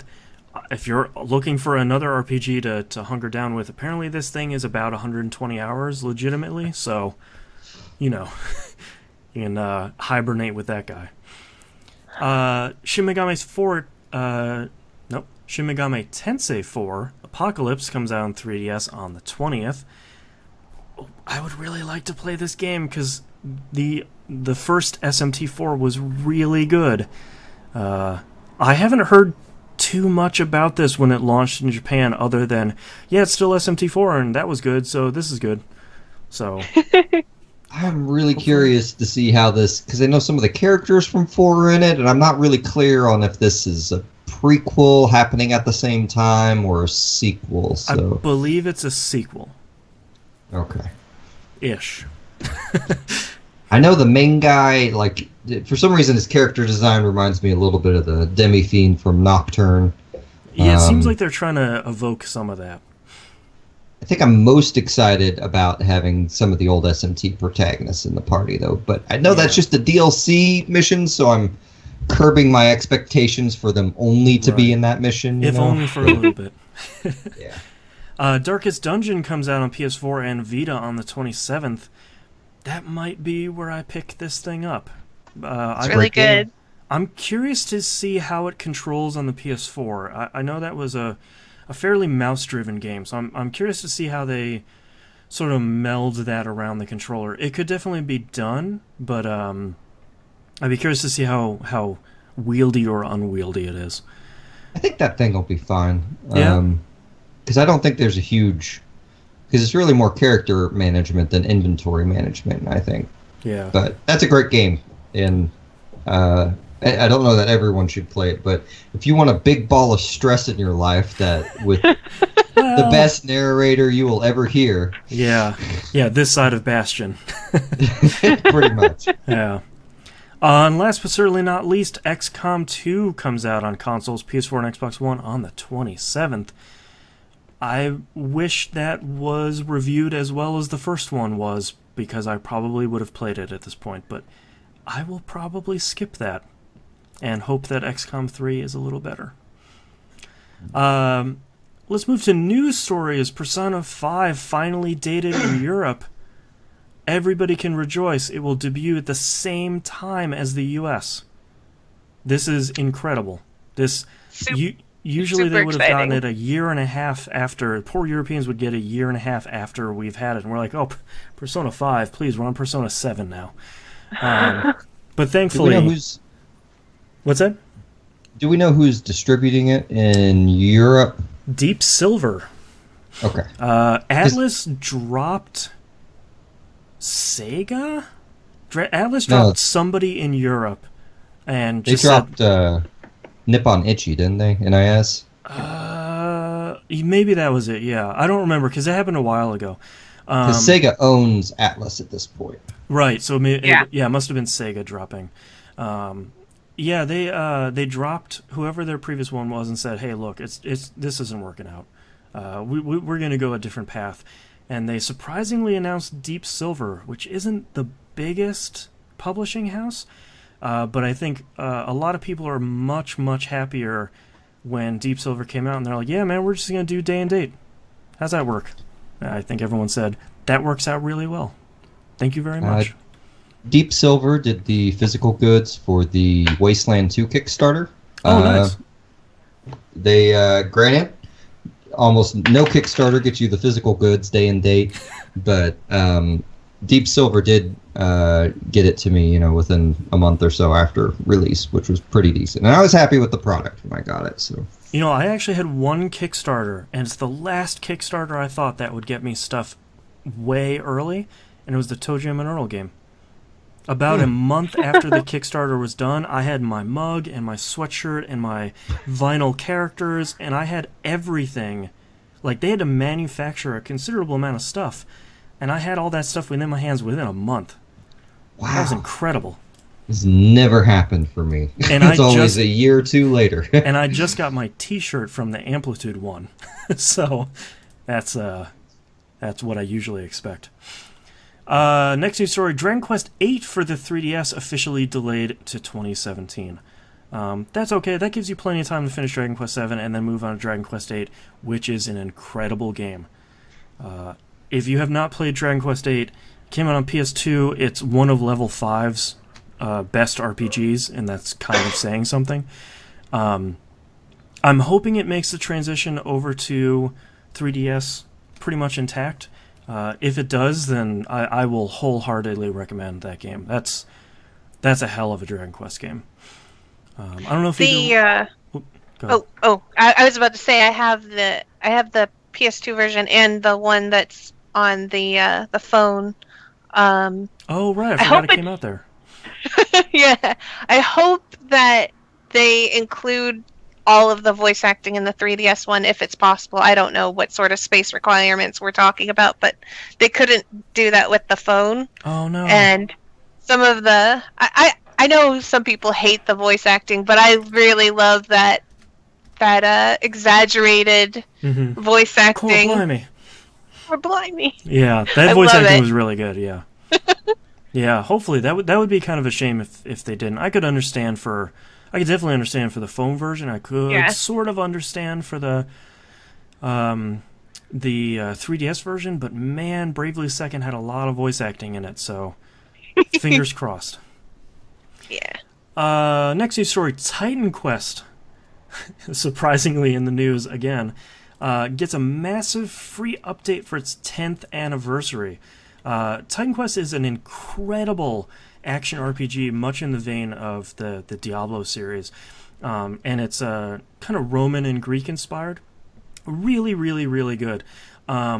They came out with a new version. It's called the Anniversary Edition. It took the original Titan Quest and added the expansion on it, the Immortal Throne, and then made a ton of changes. They're rebalancing it. They completely replaced the multiplayer. They replaced a bunch of the AI. They fixed balancing and performance issues. And right now it's on sale for only $5. I can't recommend this game enough. It's so good. And for $5 you can get a really great sort of hack and slash Diablo Torch-like light. So it's really, really good. And it's going to run on pretty much anything because it's now a 10-year-old PC game. So your computer can run it. I think it's also out on iOS recently. I don't know how that works, but there's plenty of places to play it. It's really good. I'm going to hand over this next news story to Mina. Final Fantasy XIV Patch 3.4 launches September 27th. Seems to include a bunch of really cool stuff. It does. So, patch 3.4 is the prelude to the end of this expansion, basically. There will be patches after it, but this is kind of like the beginning of the end. And its main focus is going to be on the Warriors of Darkness. And the patch is called Soul Surrender. And there's been this build up the entire time. It is releasing the final raid for this expansion, final raid tier. So along with it, we're getting story updates, cool new armor, cool new dungeons. A lot of I think my most favorite dungeon is getting a hard mode version of it, which is exciting. The Great Gabool Library, which is basically the library from Final Fantasy V brought to life, and the final boss is I can't think of the name. The book from the Final Fantasy V. Oh, the one that has all the different monsters coming out of it? Yeah. That's fun. Yeah. So that is fun. I am excited about that. They're adding more types of player housing. They're adding apartment complexes for the players.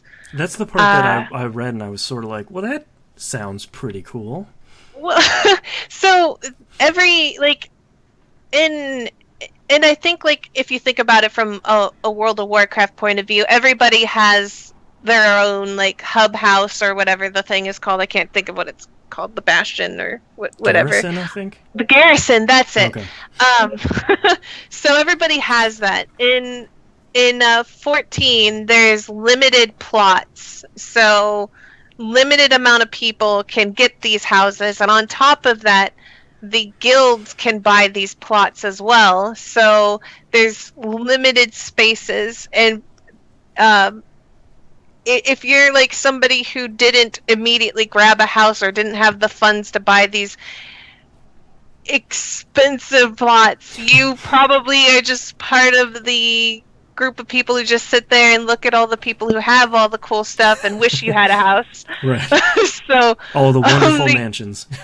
Right. So they're adding apartment complexes in the three main cities, and people can buy an apartment room, which they can then decorate, and there are limited spots for the apartment complexes as well, but it's more reasonably priced for somebody, as opposed to like I think the plot that I bought was like 13 million, but it started at like 23-30 million. Jeez. Or something like that. I don't remember, somewhere between there.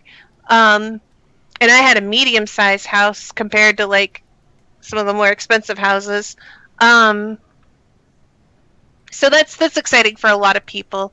They're adding all kinds of crazy new gear, I think I said. But the thing that I'm most interested in is something that they're changing in the gameplay, which is how auto attacks are being reworked.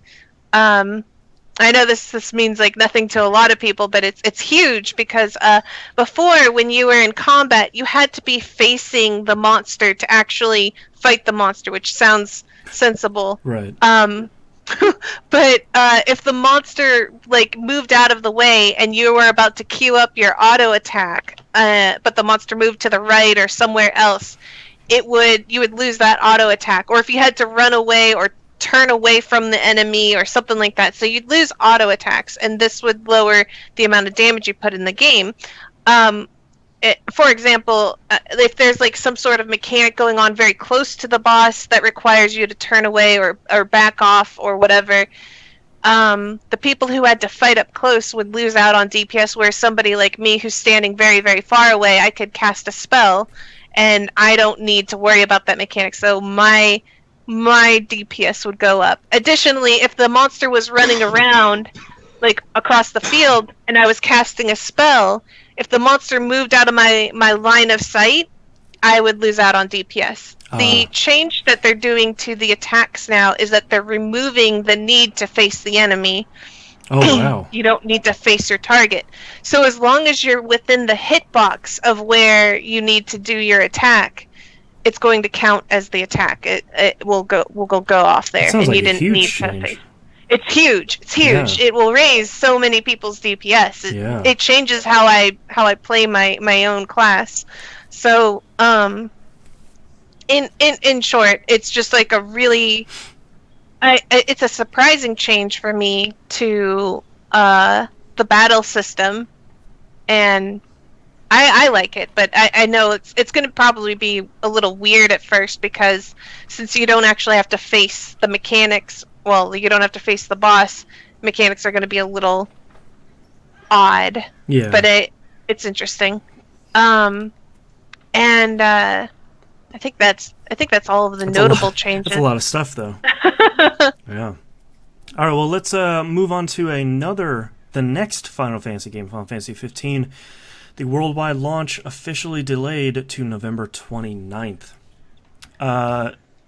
This was originally supposed to come out on September 30th, and they delayed it. I think the most interesting reason was that they say that the game is basically feature complete at this point, which, thankfully, because it's September. The reason why they delayed it, though, was they're planning and they're working on what was going to be a really, really huge day one patch, and they were looking at it, and instead of releasing that as a patch in September, they're actually pushing the whole thing back to November 3rd or November 29th, so that they can get all of that content on the disc. I think when you look at another game that launched this year, that had a really massive and really important day one patch in No Man's Sky, I think this is a really interesting tactic to take, and it's going to be it's obviously a bummer that's not coming out this month, but I think for a lot of people, especially in the U.S., that still don't have internet hooked up to their consoles, or they have aggressive bandwidth caps, as most of the world does, downloading a multiple gig day one patch is sometimes not really going to be a thing. And if it adds or fixes a considerable amount of this game that some people would just miss out on, to me, it's a much better plan to get that stuff locked on the disc and get it launched. So it's kind of a bummer that it won't be out as soon as it was going to be, but it sounds like it's going to be a more stable game as a result, so I don't think that's a bad thing. So does it weird anyone else out that, like, none of the secondary stuff that goes with it got pushed back? Like, the DLC pinball game is out or coming out, and yeah, the movie's about to be out if it's not out already, and like yeah, I downloaded that Justice Monsters 5 for iOS. That's definitely out, and like the movie is out and everything, but I wonder if it's sort of like, well, we've got it ready, well, let's make a little bit of money before let's garner a little bit more interest. Although I hear Kingsglaive is not really that good. And, like, if you were one of the 30,000 or whatever that got the Ultimate or whatever edition that came with Kingsglaive, right. Like, do you wait for it? Yeah, so, like, I pre-ordered the Deluxe Edition, which isn't the highest one. There's, like, 4 different versions. But I think the Deluxe Edition comes with, like, a steelbook and an art book, which is... art book is primary reason. But it also comes with Kingsglaive on Blu-ray. Which I was kind of interested in, but now I don't care. So, like, it is delayed, but I feel like that's probably okay. And the other thing, too, is apparently one of the big faults of Kingsglaive is sort of one of the faults of Final Fantasy VII Advent Children, where Advent Children is a sequel to 7, but if you haven't played 7, then it's a lot of gibberish. Apparently, Kingsglaive is very similar, where it's a prequel to 15, but maybe if you don't know a lot about 15, it doesn't make a lot of sense. So, well, and that's also that was kind of my reaction to all their side content, because I figured it would be dependent on you playing the game and being interested in these things, right. And then make that other stuff more interesting. But yeah, I don't know. I guess it won't hurt any of that content to come out earlier, just in terms of a PR train. It seems like you would want all that stuff at the same time, or near closer than 3 months. But anyway, we also have another story about Final Fantasy 15. This is interesting for them to get out in front of and talk about. The director Tabata is coming out and saying the game is set up in 16 chapters, 0 to 15. The first half is open world, and the second half is pretty linear. My knee-jerk reaction to that is okay, but I don't see a problem. I'm kind of impressed / surprised that they're getting out in front of it, and I would assume that some people, it's the internet, so nobody's gonna be happy about anything ever, but I'm assuming that there would be a lot of people that would feel like the wool was pulled over their eyes a little bit if at the halfway point it's sort of worst case scenario turns into Final Fantasy 13, but that the game sort of starts to focus and loses some of that open world that the beginning of the game was. It's interesting to hear them come out and say there is definitely going to be a shift at some point. Well, I think the thing that just bothered me about 13 was how much of a linear hallway it was. Right. It wasn't that it was linear that bothered me, because if you look at Final Fantasy X, that's linear. Right. You're on like rails to go somewhere, but it didn't feel like I was like walking down a hallway forever. Right. So that was my problem. I don't have a problem with the game going from basically open world to linear. It's just, how are you going to make it linear? If I'm walking down one hallway for the entire 50% of the game, I'm going to have something to say. I mean, it's got to be one of those deals where just you get the airship in the middle of the game, right? Like near the middle, and the whole world's open to you, and they've already given you your side quests, and then the rest of it's just going to be go to these places, crawl through these linear dungeons, I could get to see the that. end. That doesn't bother me. Yeah, there has to be something because one of the big selling points they've had in the game is that the car that you and your bros are driving around flies. So getting around the open world portions seems like it's fairly fast, and you can rent chocobos and all that stuff. But Tabata came out and said that the main game, he's calling it the main route, takes 40 to 50 hours. So maybe after about 20 to 25 hours of open world, you've kind of knocked out most of it, and you're maybe ready to kind of get on with it, and to have a more focused experience might not be that bad. So. See, I'd be all right with it, and if they pull a Final Fantasy VI and have an apocalypse in the middle of the game, sure, you get some real World of Ruin stuff happening. Be okay with that too. Everybody's dead. You want to finish? It's like, sure, I guess. Everyone's dead. You have to walk along this path now. Yeah. Our next news story, EA has changed their tune a little bit on Mass Effect. Before they were saying remasters, who wants to do that? Come on, that's crazy. Now they're saying, yeah, we're doing that. But it's basically like a wink and a nod, like, it's most likely we're working on it right now, but we're not ready to announce anything. Well, and you know what was so stupid about this whole thing is before they came out and said, no, we don't want to do a Mass Effect remake. Before that, like, one of the Mass Effect people was like on Twitter going, what would you want to see in a Mass Effect 1 remake? Right, and I feel like if they're working on a remake now, you would want it to be out about now so that when people are done with that, they're caught up and they can just drop right into Andromeda launching in whatever it is, March or April. Yeah. So it's weird. I hope that this comes out. I hope it's 1080p, hopefully 60 frames per second. That would be really nice. Obviously, you would want all the DLC to be sort of worked in and on the disc and everything. I hope they don't go back and make any serious changes.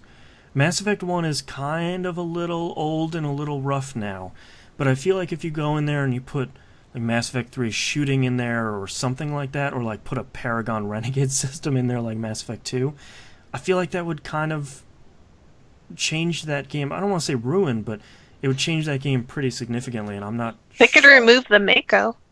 So, Yeah, that'd be okay. wow. They could remove the Mako stuff, and I'll be okay with that. I disagree.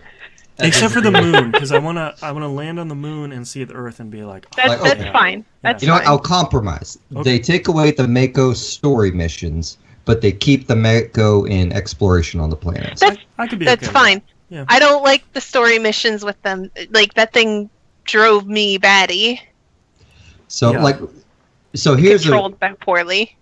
Here's a situation that won't happen, but I'm curious. Like, what if this comes out after Mass Effect 3? Mass Effect 3, they do deliver on that. This is going to be a more exploratory, explore the universe game. Right. And what if they put Mass Effect 1 in the Mass Effect, or Andromeda engine? Sorry, I was saying Mass Effect 3.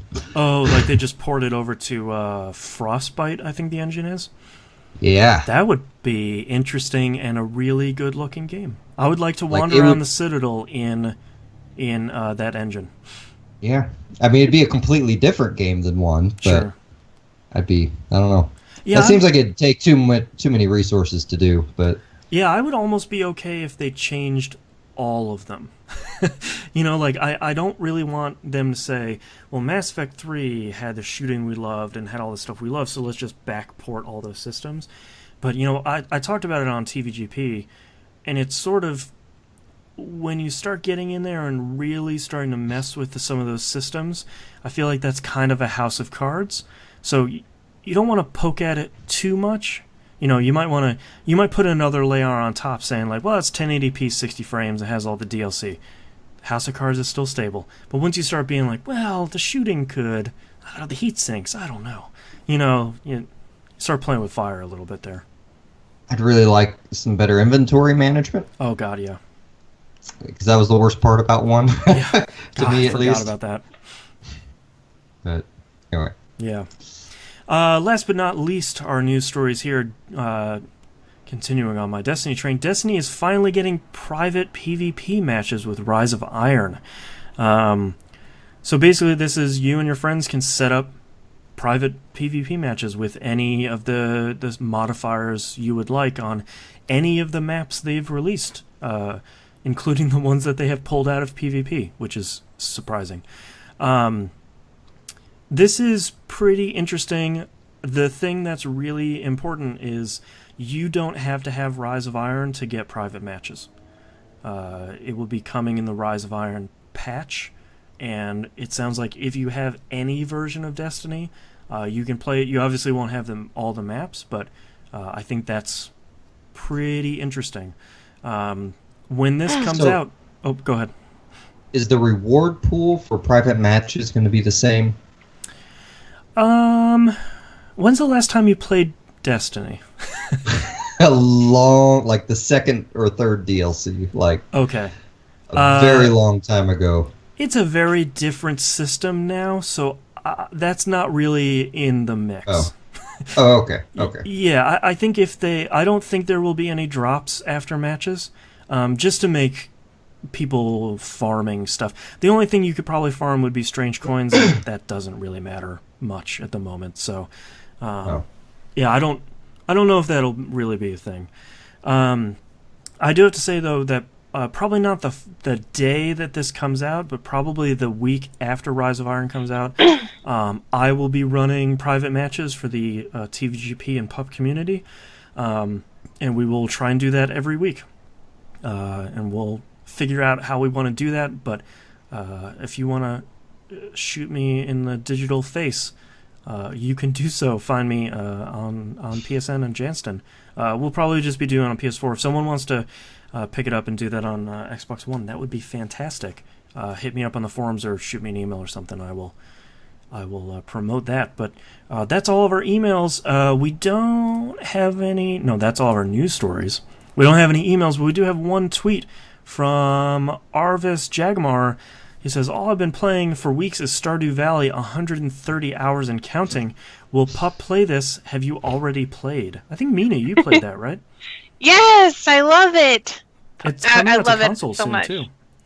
Oh, good. I love it so much. The base game is fine, but when they with the whole Nexus. Sorry, I was thinking of the word Nexus. When the whole Nexus has like all these Stardew Valley mods, it adds another layer of stuff to the game that's already at its core really good. Like I added a couple of things that made like the sprinkler system work a little better for me, and just like the little tiny quality stuff. of life improvements. Yeah, really quality of life, truly. But they've got a ton of they have all kinds of stuff available. I think I can't remember if maybe there was the tool that makes all the animals go outside, or I don't remember. There's a couple of neat things that I have mod wise that I played with it, but it's pretty good. For the longest time I've said that Steam needed a Harvest Moon game. I was like, I don't care who makes it, but somebody needs to go and make this thing because it needs to exist. And when Stardew Valley came out, I was like, this is what we've needed One for so long. guy had the same idea, saying Steam needs a Harvest Moon game, and I will make it. Yes, I don't know how long I've said that, but when it became such a, I was surprised by its popularity. Because while I thought like we needed it, I never knew that other people agreed with me. Right. Yeah, I keep thinking about starting this game, and then I keep thinking about, we were talking about, especially Musim was talking about, sort of putting down online games that eat a lot of our time. I feel like Stardew Valley would probably be that game. I played the Harvest Moon for Super NES way too much back in college, and Stardew Valley has way more in it, so I would probably not go outside anymore. So I'll hold off on that for now. It's managed to keep me away for now, but we'll see how much longer. All right, well, that's our email. Man, I love emails, apparently. That's our episode this month. Thank you very much for listening. If you'd like to visit us, you can do so at pickingupthepixels.com. email us, fans@pickingupthepixels.com. You can email any time of the month. I just scoop them all up and save them for the episode. You can tweet us at pickinguppixels. There's no "the" in there. I do the same thing with tweets, so feel free to send them in. If you're listening right now, feel free to send one in. And all the other ways you can contact us are on the right-hand side of the page. I can't speak anymore. Musum, where can we find you on the internet? You can buy my music, which you have heard in this podcast, at musum.bandcamp.com. Like I don't have that music for sale, but I have other music for sale. And check out my other podcast, The Carousel Podcast, at thecarouselpodcast.com. Yeah. And Mina, where can we find you? You can find me on YouTube under Mina KO Rocket. And you can find my other show, That Video Game Podcast, at tvgp.tv, where we talk about all of these games and more. I'd like to thank both Musum and Mina for joining me yet again. Thank you for having us. Thank you. And our adventure continues next month. And we're done. All right, thank you very much, everyone, for watching. We had a ton of people watching this month. Don't be shy. Feel free to chat. We'll have your comments in the show if they're, I guess, related to RPGs. But thank you very much for everyone. This is the first time we've streamed PUP on YouTube, so not only does it make my life easier because as soon as I hit stop, it's already on YouTube, but the quality seems pretty good. So thank you very much for watching it, and we'll see you next month. Bye. Bye. Bye.